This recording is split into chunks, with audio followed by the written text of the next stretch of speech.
السلام عليكم ورحمة الله وبركاته. إن الحمد لله نحمده ونستعينه ونستغفره ونعوذ بالله من شرور أنفسنا ومن سيئات أعمالنا. من يهده الله فلا مضل له ومن يضلل فلا هادي له وأشهد أن لا إله إلا الله وحده لا شريك له وأشهد أن محمدا عبده ورسوله صلى الله عليه وعلى آله وأصحابه والتابعين وتابع التابعين ومن تبعهم بإحسان إلى يوم الدين. يا أيها الذين آمنوا اتقوا الله حق تقاته ولا تموتن إلا وأنتم مسلمون. يا أيها الناس اتقوا ربكم الذي خلقكم من نفس واحدة وخلق منها زوجها وبث منهما رجالا كثيرا ونساء واتقوا الله الذي تساءلون به والأرحام إن الله كان عليكم رقيبا. يا أيها الذين آمنوا اتقوا الله وقولوا قولا سديدا يصلح لكم أعمالكم ويغفر لكم ذنوبكم ومن يطع الله ورسوله فقد فاز فوزا عظيما. أما بعد فإن خير الحديث كتاب الله وخير الهدي هدي محمد صلى الله عليه وعلى آله وسلم وشر الأمور محدثاتها فإن كل محدثة بدعة وكل بدعة ضلالة وكل ضلالة في النار. إخواني في الدين أعزكم الله. Alhamdulillah, kita sudah selesai membahas prinsip ahlu sunnah wal jamaah wa ashabul hadith, bahwasanya Al-Quran adalah kalamullah, bukan makhluk. Dan kemudian bantahan-bantahan para ulama kepada Jahmiyah wa Mu'tazilah dan juga jelmaan-jelmaannya, yakni metamorfosisnya, yaitu al-lafdhiyah, yang dikatakan oleh Imam Ahmad rahimahullah al-lafdhiyatu Jahmiyah, bahwa lafdhiyah adalah Jahmiyah.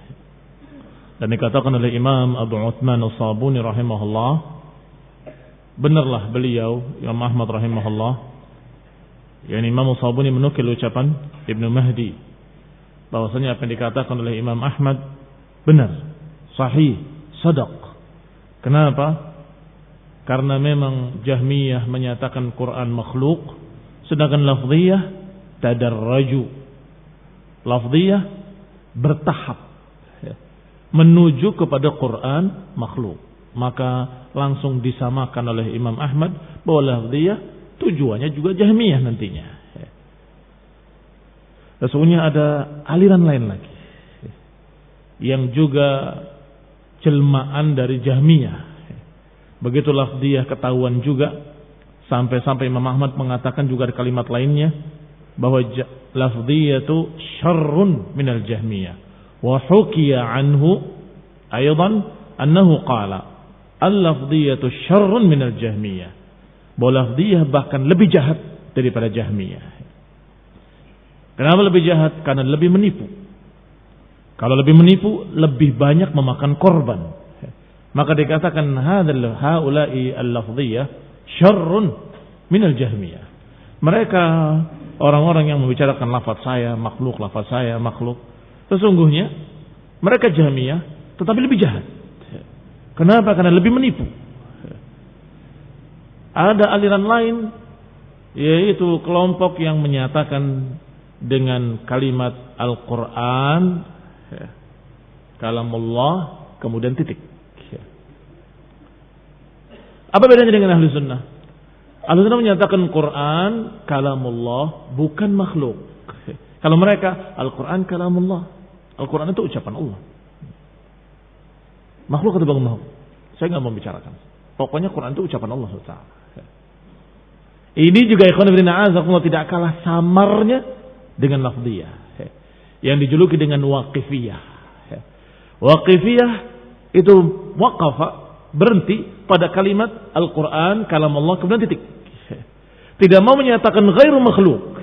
Kenapa? Karena mereka mengatakan dalam hatinya Quran itu ucapan Allah. Tetapi bukan berarti Allah berbicara. Allah menciptakan ucapan. Itu ucapan Allah. Allah menciptakan ucapan, jadi itu ucapan Allah. Sehingga kalau mereka yang sudah bau Jahmiyah menyatakan Quran kalam Allah kemudian titik, kita tuntut. Ucapkan, bukan makhluk. Oh enggak. Adapun itu saya tidak berpendapat. Saya abstain. Pokoknya Quran ucapan Allah, titik. Saya tidak mau melanjutkan kata-kata selain itu. Orang ini berarti termasuk golongan waqifiyah yang hanya menyatakan Quran ucapan Allah, kemudian dalam hatinya menyatakan dan Allah menciptakan ucapan. Sesungguhnya sama.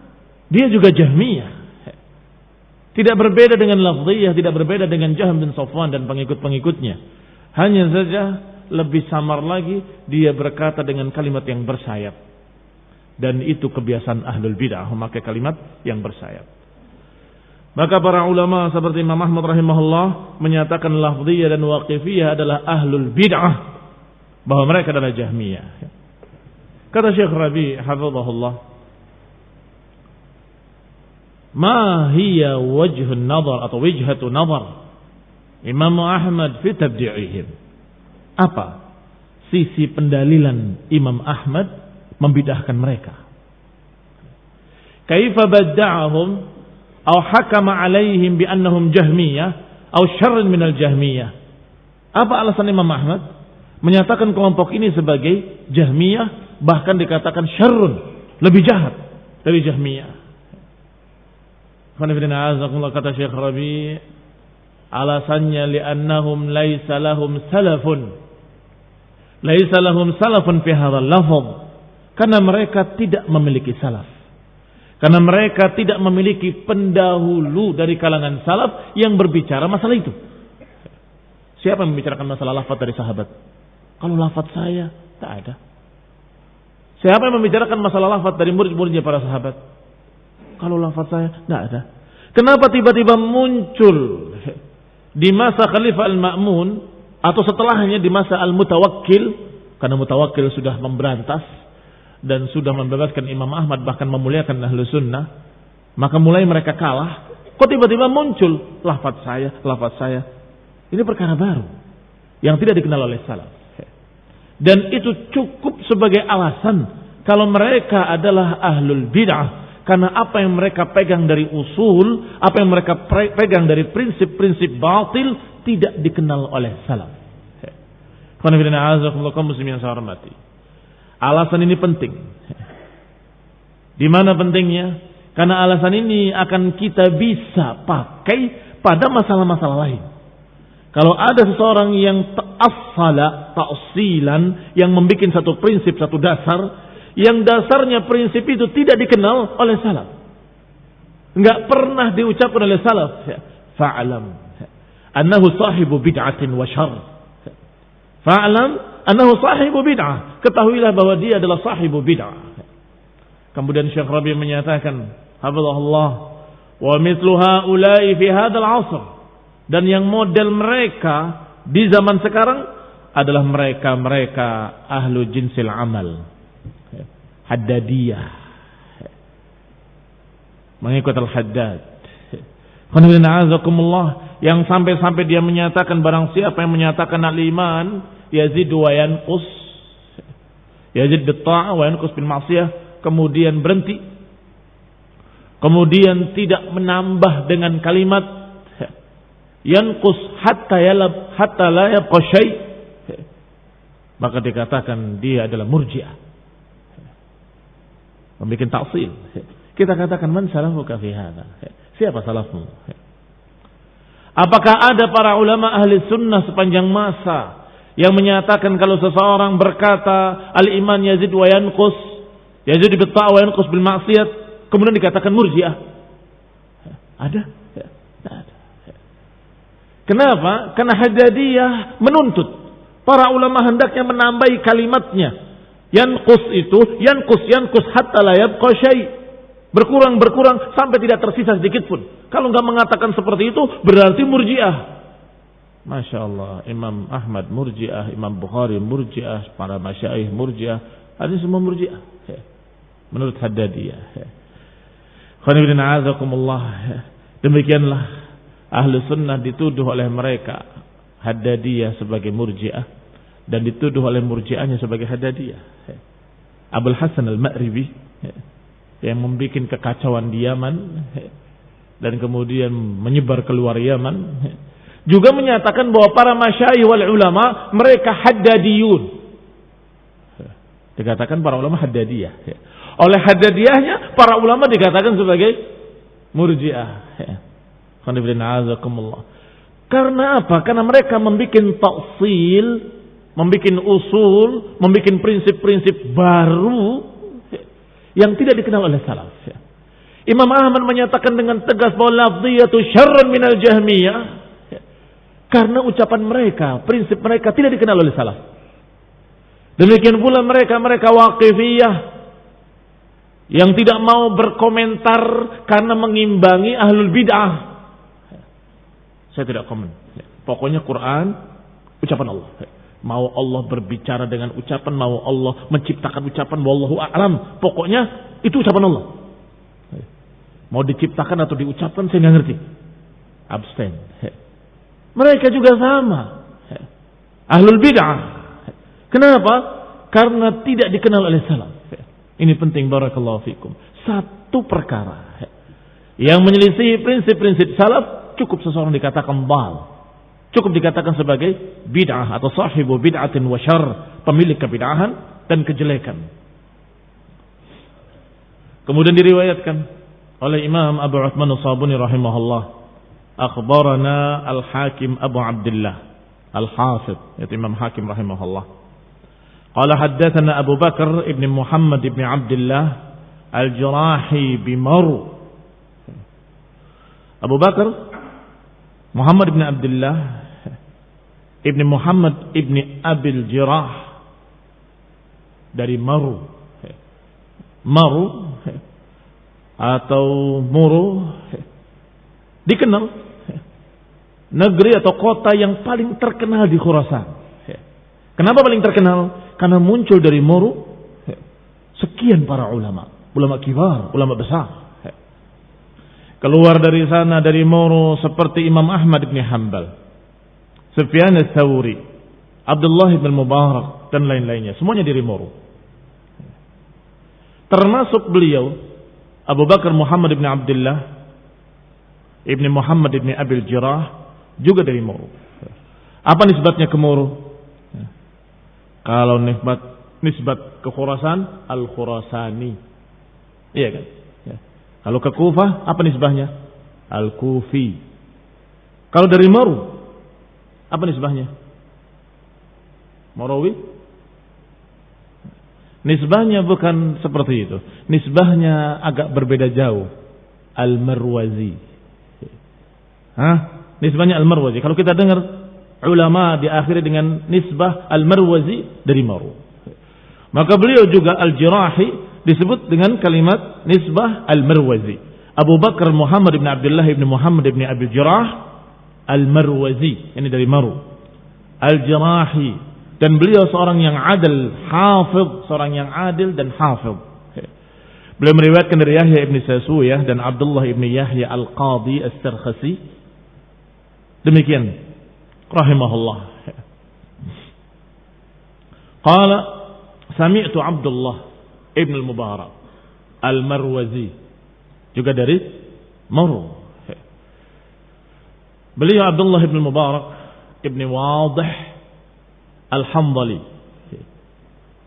bilwala, Al-Hamdali bilwala, walanya pada Hamdal. Al-Marwazi dari Maru, nisbah kepada Maru. Abu Abdullah atau Abu Abdurrahman kunyahnya Abu Abdurrahman.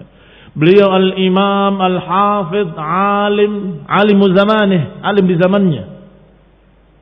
Dan dikatakan oleh Imam Adz-Dzahabi memuji beliau adalah fakhrul mujahidin wa qudwatul zahidin.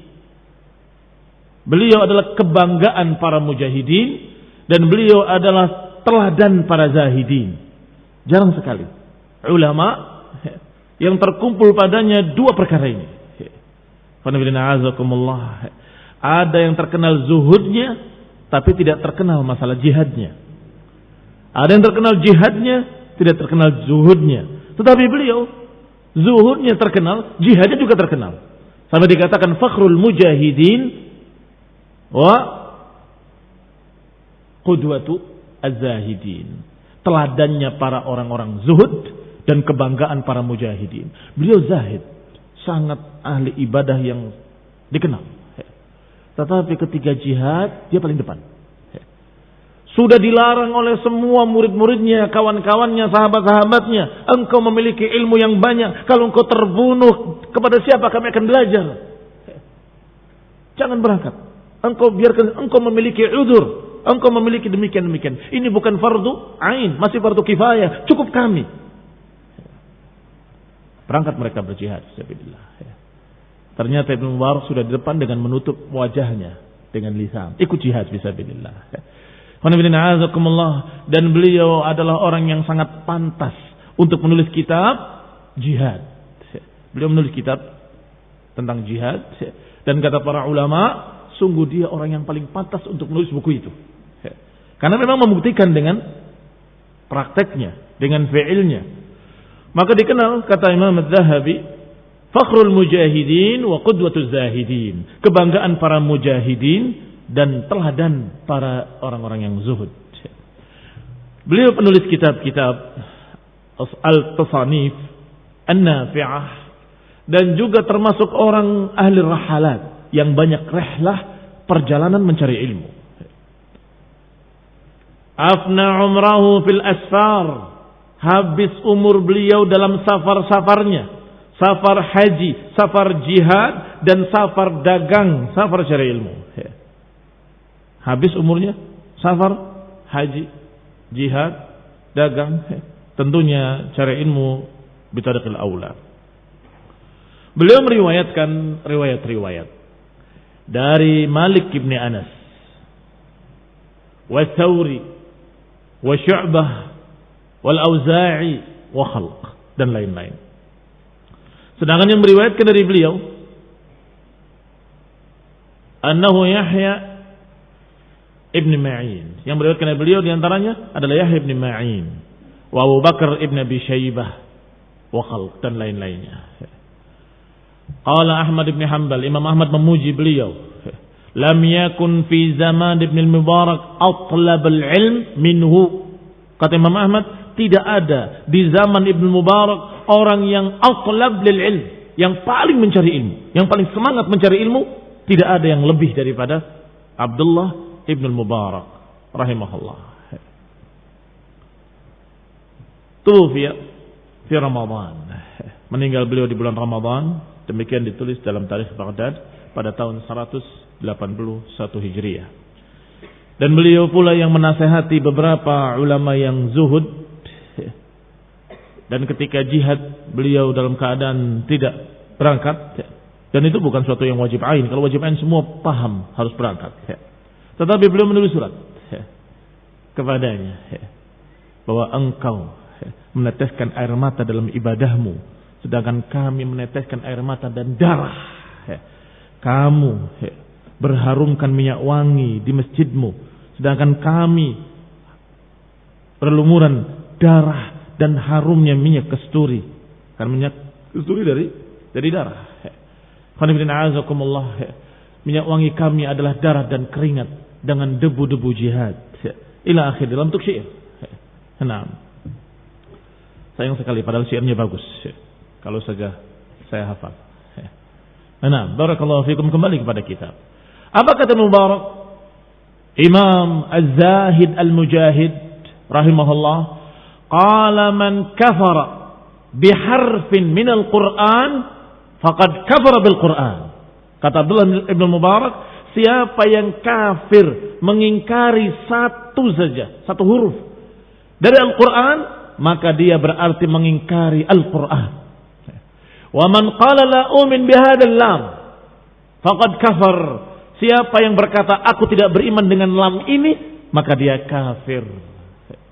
Lihat ikhwan fillah a'azakumullah, ucapan alim az-zahid al-mujahid yang dikatakan atlab lil ilm fi zamanih, yang dikatakan alimun fi zamanih, qudwatul mujahidin, qudwatul zahidin, menyatakan siapa yang mengingkari satu huruf saja dari Al-Quran, maka dia kafir terhadap Al-Quran seluruhnya. Siapa yang berkata la umin bihadzal lam, aku tidak percaya dengan lam yang ini, maka berarti dia kafir. Pernah terjadi, Ibnu Mubarak rahimahullah disebutkan oleh Syekhul Islam Ibnu Taimiyah rahimahullah, dinukil dalam kitab Fusul fil Usul, dan juga dinukilkan oleh Az-Zahabi dengan sanadnya dari Ahmad bin Yunus, bahwa beliau berkata, Ahmad bin Yunus, sami'tu Ibn al-Mubarak qara'a syai'an min al-Qur'an. Aku pernah mendengar Ibn al-Mubarak membaca Al-Quran, membaca sesuatu dari Quran. Thumma qala, setelah membaca Al-Quran, beliau berkata, man za'ama anna hadha makhluqun faqad kafar billahil azim. Siapa yang mengatakan bahwa ini makhluk, bahwa Quran ini makhluk, maka dia telah kafir kepada Allah yang Maha Agung.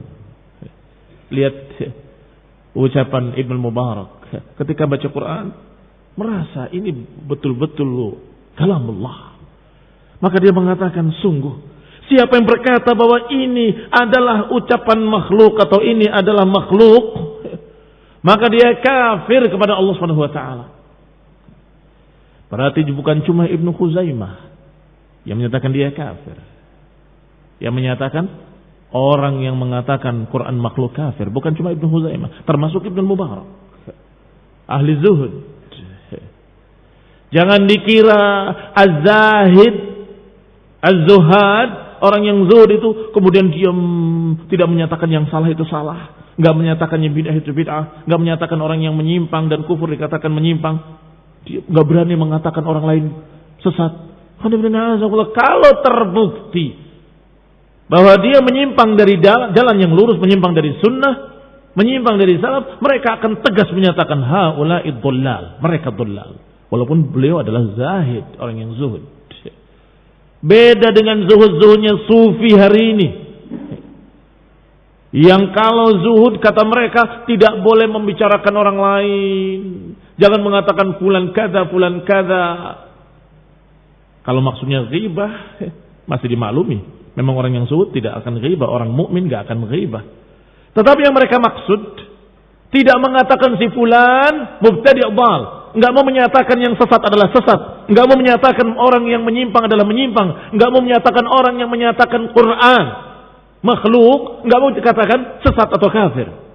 Dikatakan dengan jagalah hati, kami enggak akan membicarakan orang lain. Kalau kita menyatakan fulan kada, hati kita akan rusak, kata mereka. Klasik yang demikian. Kebiasaan sufi-sufi yang sesat, yang zuhudnya zuhud bid'ah. Kalau mau menjadi zahidin, ikutilah qudwahnya para zuhad ahli sunnah seperti Ibnu Mubarak.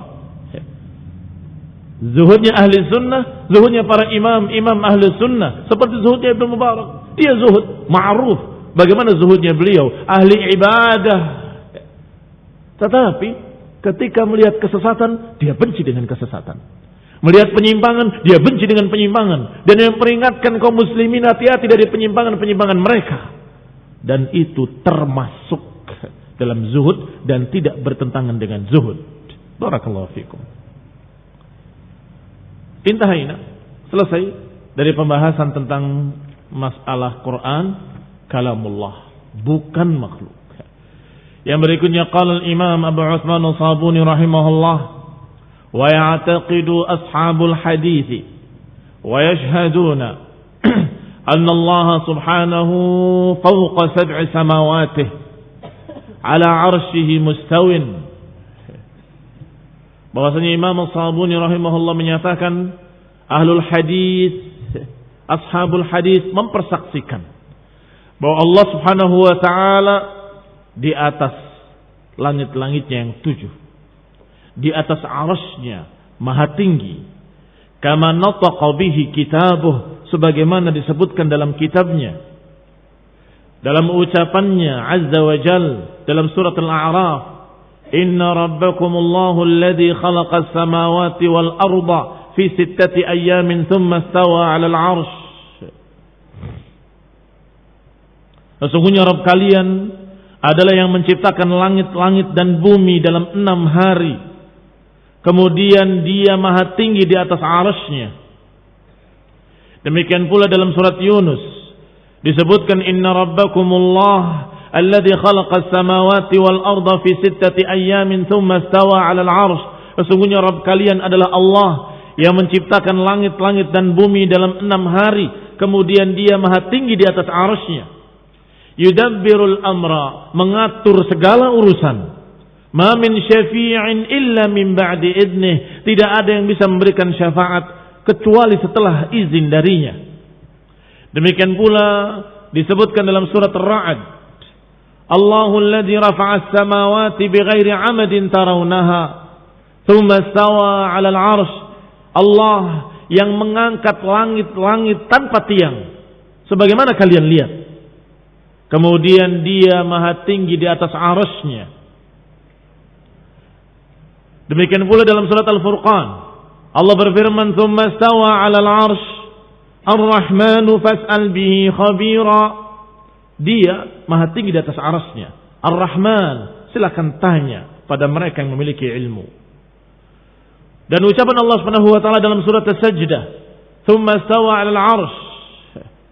Dan dalam surat Taha, Ar-Rahmanu 'alal 'arsy istawa. Ar-Rahman 'alal 'arsy istawa. Ayat-ayat ini semuanya menyebutkan kalimat bahwa Allah Subhanahu wa taala istawa 'alal 'arsy. Apa makna istawa? Diriwayatkan dari salaf hanya beberapa kalimat yang semuanya tidak bertentangan. Al-'ulu wal irtifa'. Tinggi di atas. Ala wartafa'a. Berarti apa istawa 'alal 'arsy? Ala 'alal 'arsy. Maha tinggi di atas arasy-Nya. Atau irtafa'a, tinggi di atas arasy-Nya. Ikhwan fillah, a'azakumullah kaum muslimin yang saya hormati. Di sini kita melihat penjelasan Syekh Rabi hafizahullah taala tentang apa yang disebutkan oleh Imam As-Sabuni, bahwa ahli sunnah ashabul hadis semuanya sepakat. La khilafa fihim, tidak ada perselisihan di kalangan mereka bahwasanya Allah Subhanahu wa taala maha tinggi di atas arasy-Nya. Li'anna al-kitab kama 'alimtum fi bayani aqidati ahli al-hadis. Li'annahum a'immatul Islam wa a'immatul hadis fi kalam al-muallif hum a'immatul fiqh min as-sahabah wat tabi'in. Ashabul hadis yang dimaksud oleh penulis, oleh Imam As-Sabuni, kata Syekh Rabi, sebagaimana kalian tahu, adalah ahli hadis, para imam-imam kaum muslimin, para tokoh-tokoh panutan kaum muslimin. Dari mereka ulama ahlul hadis, ataupun para fuqaha, ataupun para ulama dari kalangan para sahabat, para tabi'in. Jangan dikira itu ahli hadis saja, bukan ahli fiqh. Hati-hati. Sebab ada yang mulai membeda-bedakan.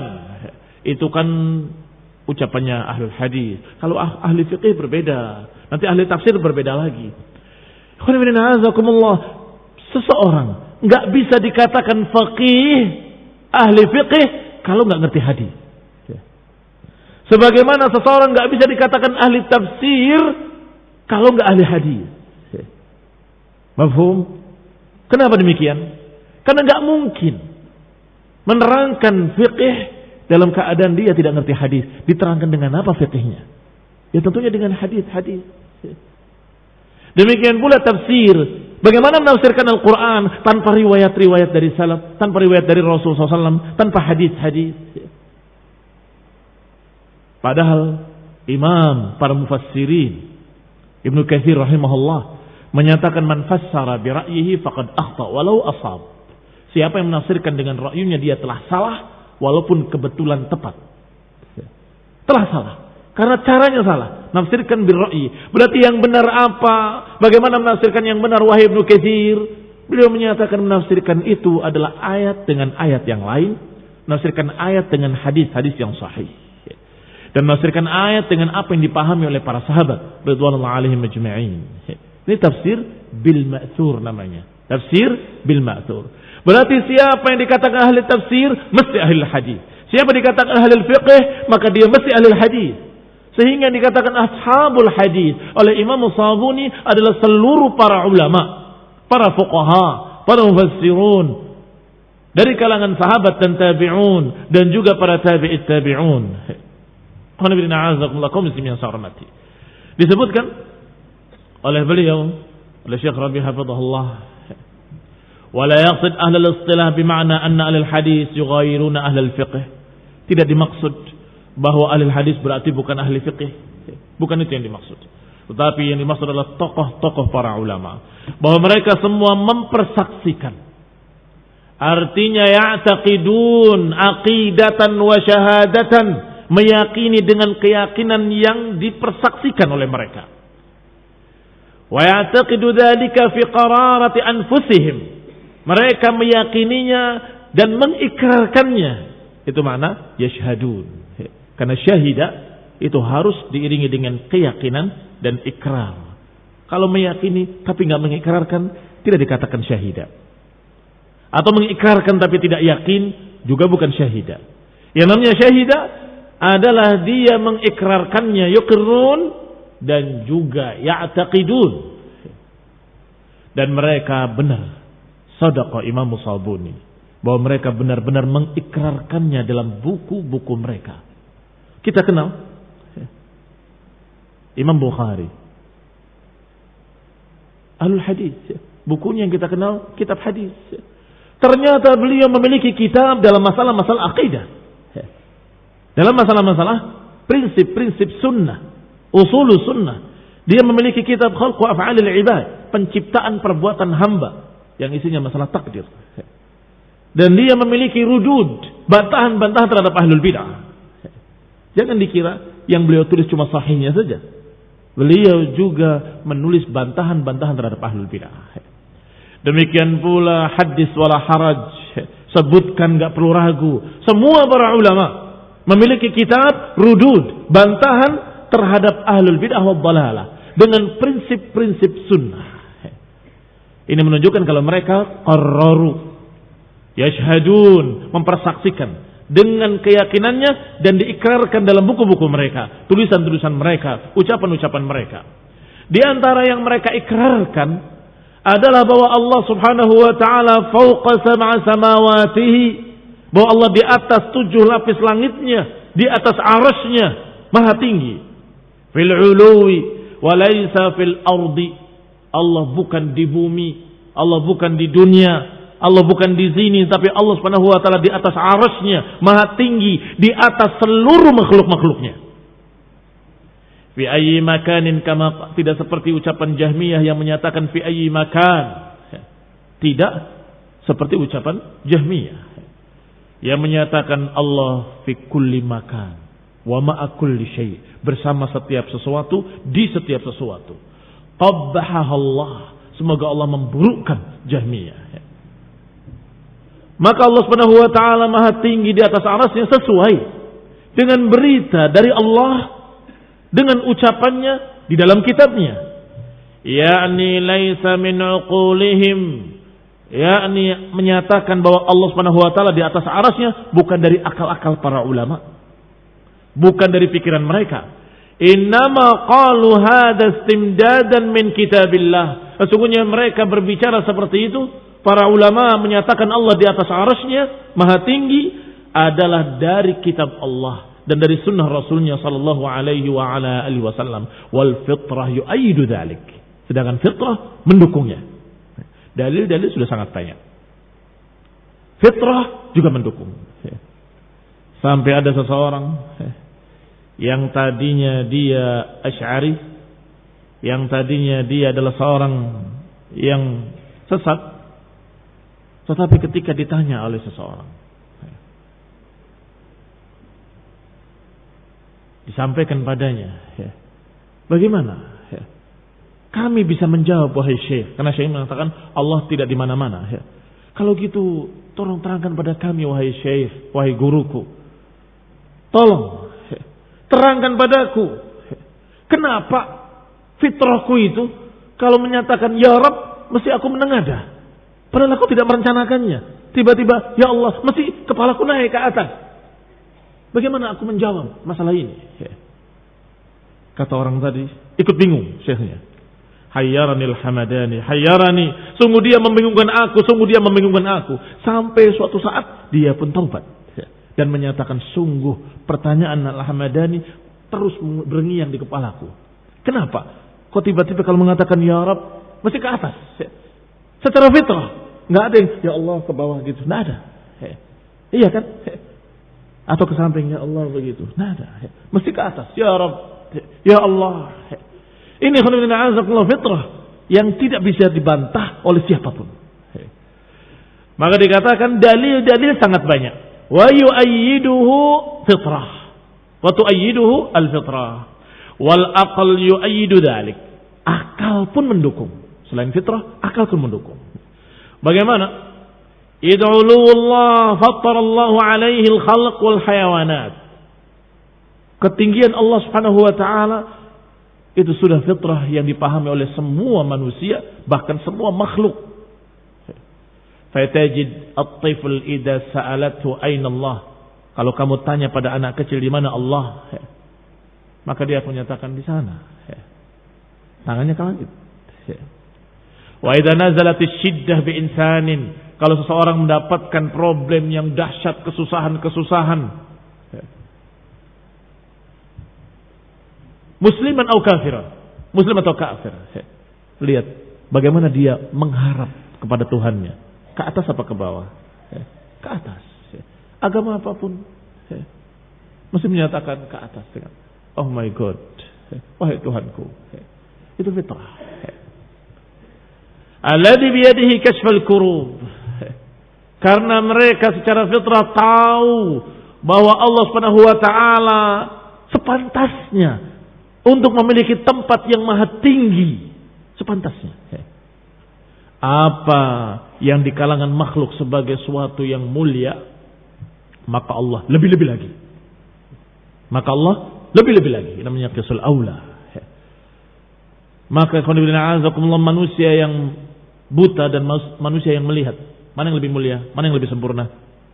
Yang melihat. Maka Allah lebih melihat lagi, lebih sempurna penglihatannya. Manusia yang mendengar dengan manusia yang tuli, mana yang lebih sempurna? Ya tentunya manusia yang mendengar. Maka Allah lebih sempurna lagi pendengarannya, maha mendengar. Demikian pula manusia yang bisa berbicara dan manusia yang bisu, mana yang lebih sempurna? Yang berbicara. Maka Allah lebih sempurna lagi, tidak sama dengan makhluknya. Pembicaraan Allah atau kalam Allah lebih sempurna sesuai dengan keagungannya dan ketinggiannya. Demikian pula ketika kita berbicara, kenapa orang-orang yang ingin dimuliakan duduknya di tempat tinggi? Iya kan? Penguasa, presiden paling tinggi di atas, yang lain di bawah semua. Kenapa demikian? Karena mereka tahu tinggi itu tempat kemuliaan. Maka tentunya Allah lebih-lebih lagi. Allah maha tinggi di atas seluruh makhluk-makhluknya. Di atas seluruh makhluk-makhluknya yang di dunia. Di atas langit yang pertama, di atas langit yang kedua, di atas yang ketiga, di atas yang paling tingginya. Yaitu 7 lapis langit yang paling atas. Langit yang ketujuh. Di atasnya lagi ada arus. Di atasnya Allah Subhanahu wa taala maha tinggi. Di atas seluruh makhluk-makhluknya. Walaysa fawqahu syai'. Dan tidak ada di atas Allah sesuatu apapun. Hadhil ayah al-azimah. Ayat-ayat yang dibawakan oleh Imam As-Sabuni rahimahullah, inna rabbakumullahu alladhi khalaqas samawati wal arda fi 6 ayyamin thumma istawa 'ala al-'arsy yudabbiru al-amra ma min syafi'in illa min ba'di idnih. Hadhil ayah 'azimah. Ini ayat yang sangat agung. Jiddan. Fiha, di dalamnya ada berita anna Allah tabaraka wa ta'ala huwa rabbu hadzal kaun, menghabarkan bahwa Allah pencipta semua alam semesta. langit-langit dan bumi. Wa annahu huwa alladhi khalaqa as-samawati wal arda, yang mengkabarkan bahwa Allah Subhanahu wa taala Rabbu kulli syai'in wa malikuh, Allah penguasanya, dan Allah khaliqu kulli syai', dan Allah penciptanya. La syarika lahu, enggak ada sekutu baginya dalam masalah penciptaan langit dan bumi dan dalam segala hal. La fi khalqihi wa la fi tadbirih, tidak dalam penciptaannya, tidak dalam pengaturannya, Allah sendiri tiada sekutu baginya. Fahadha huwa rabbukum, inilah Rabb kalian, kata Allah. Inna rabbakum, sesungguhnya Rabb kalian adalah yang menciptakan langit dan bumi dan mengaturnya. Huwallazi hada sya'nuhu wa hadhihi sifatuhu wa hadhihi af'aluh. Dialah Allah yang keadaannya seperti itu, sifatnya seperti itu, perbuatan-perbuatannya seperti itu yang disebutkan dalam ayat ini. Menciptakan, mengatur. Ala 'azamatihi, sesuai dengan keagungannya, bahwa dia mustahiq lil ibadah, maka dia sangat pantas, sangat layak untuk diibadahi sendirinya. Karena dia khalaqas samawati wal arda fi 6 ayyam, karena menciptakan langit dan bumi dalam 6 hari. Walau sya'an yakhluqaha bi kalimatin wahidah la hasalat, dan kalaupun Allah mau menciptakannya dengan sekejap saja, dengan satu kalimat saja, kun, jadilah, maka jadilah semua langit-langit dan semua bumi. Tetapi Allah Subhanahu wa taala menginginkan hikmah. Kalau saja Allah Subhanahu wa taala menghendaki untuk menciptakannya dengan satu kalimat saja, sekejap mata saja, fi adna min lahbah, bahkan lebih cepat dari sekejap mata, bisa bagi Allah. Wa huwa ala kulli syai'in qadir. Walakin li hikmatin la ya'lamuha, tetapi karena hikmah yang Allah kehendaki yang kita tidak ketahui, apa hikmah di balik itu? Kecuali Allah sendiri yang tahu.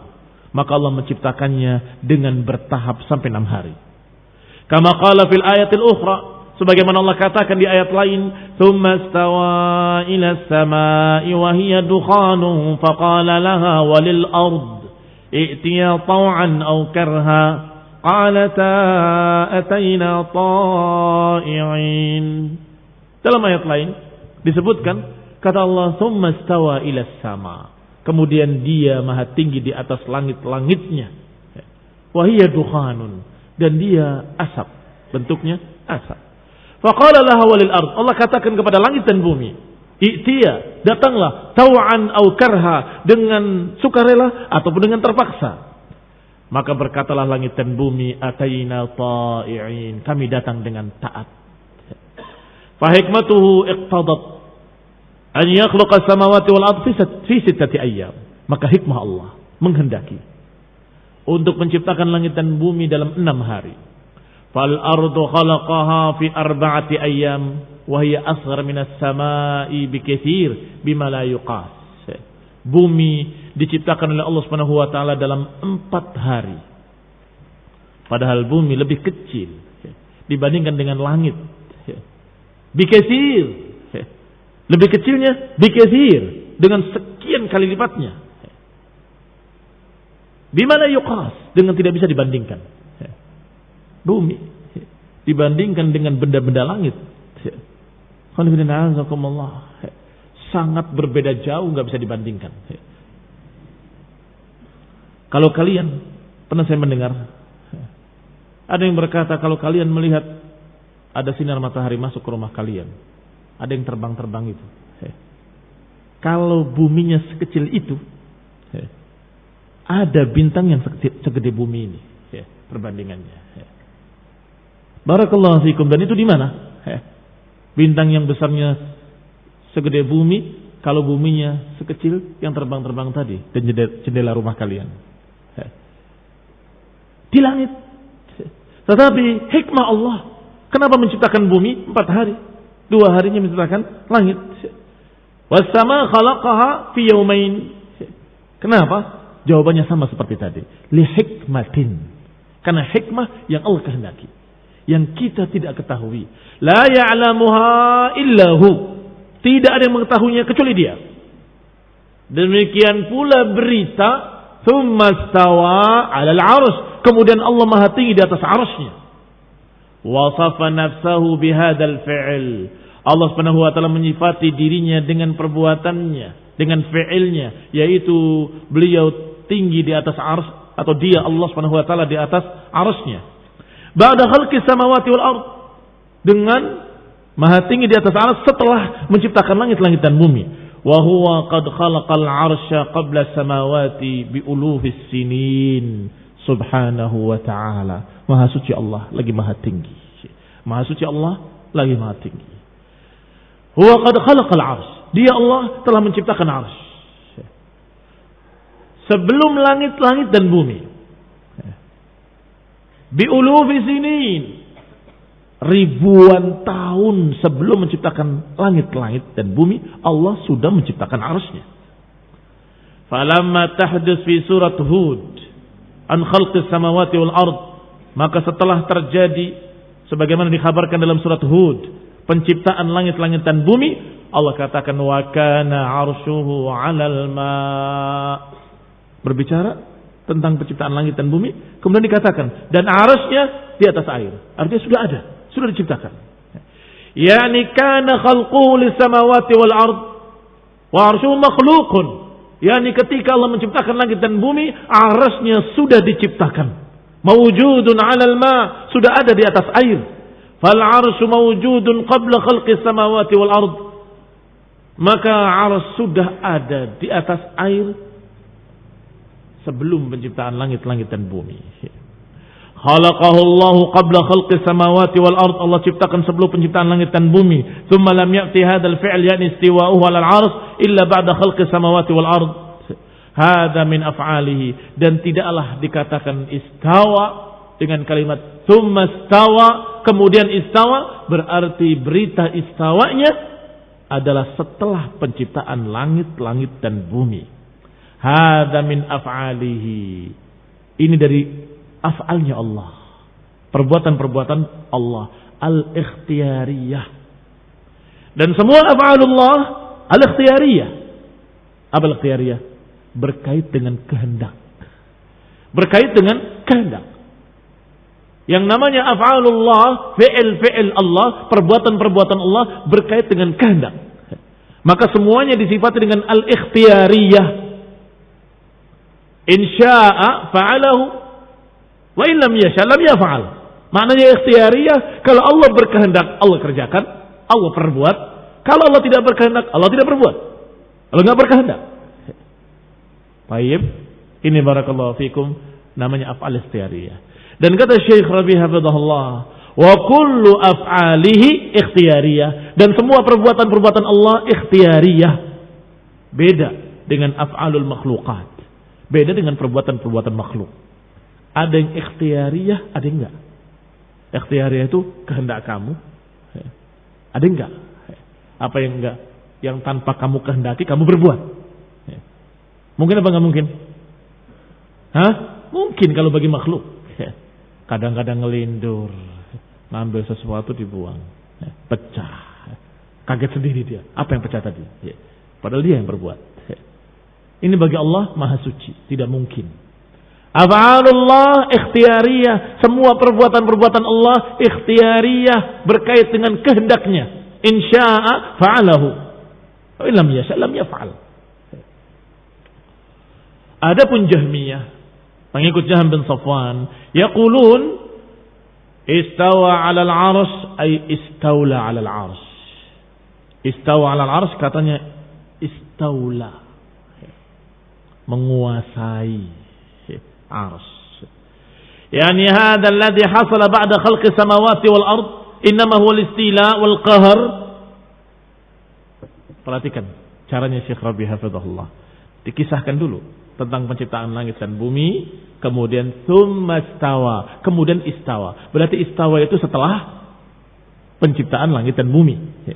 Setelah penciptaan langit dan bumi baru kemudian Allah istawa 'alal 'arsy. Baik. Kalau diartikan seperti Jahmiyah, kalau diartikan seperti Asy'ariyah, kalau diartikan seperti mereka ahlul bid'ah, bahwa maknanya istawa adalah menguasai, berarti maknanya setelah diciptakan langit dan bumi baru menguasai arsy. Lah sebelumnya enggak menguasai arsy. Kan pakai summa istawa, kemudian istawa. Artinya sebelumnya enggak menguasai. Dan ini tuduhan kepada Allah dengan tuduhan yang tidak pantas. La yaliqu bi jalalihi wa 'azamatihi. Tidak pantas untuk Allah yang maha agung dan maha besar, yang maha mulia. Allah istaula ala jami'il makhluqat. Allah menguasai seluruh makhluk-makhluknya abadan wa azalan. Allah menguasai makhluk-makhluknya sejak awalnya sampai akhirnya, tidak pernah Allah Subhanahu wa taala tidak menguasainya. Selalu istaula. Iya kan? Tetapi ini barakallahu fiik, pahami ayatnya. Khalaqas samawati wal arda fi sittati ayyamin tsumma istawa. Menciptakan langit dan bumi dalam 6 hari, kemudian istawa. Kalau dikatakan istaula, apakah tadinya tidak istaula? Tapi kalau istawa dikatakan irtifa, maka bisa dipaham. Tadinya tidak ada langit dan bumi. Tetapi setelah ada langit dan bumi, Allah Subhanahu wa taala maha tinggi di atas arasy-Nya, di atas langit, di atas bumi. Menunjukkan kepada makhluk-makhluknya uluwahu subhanahu wa ta'ala. Menunjukkan pada seluruh makhluknya ketinggian Allah, kemuliaan Allah. Uluwul dzat, uluwul qahr. Zatnya maha tinggi, kedudukannya juga maha tinggi, subhanahu wa ta'ala.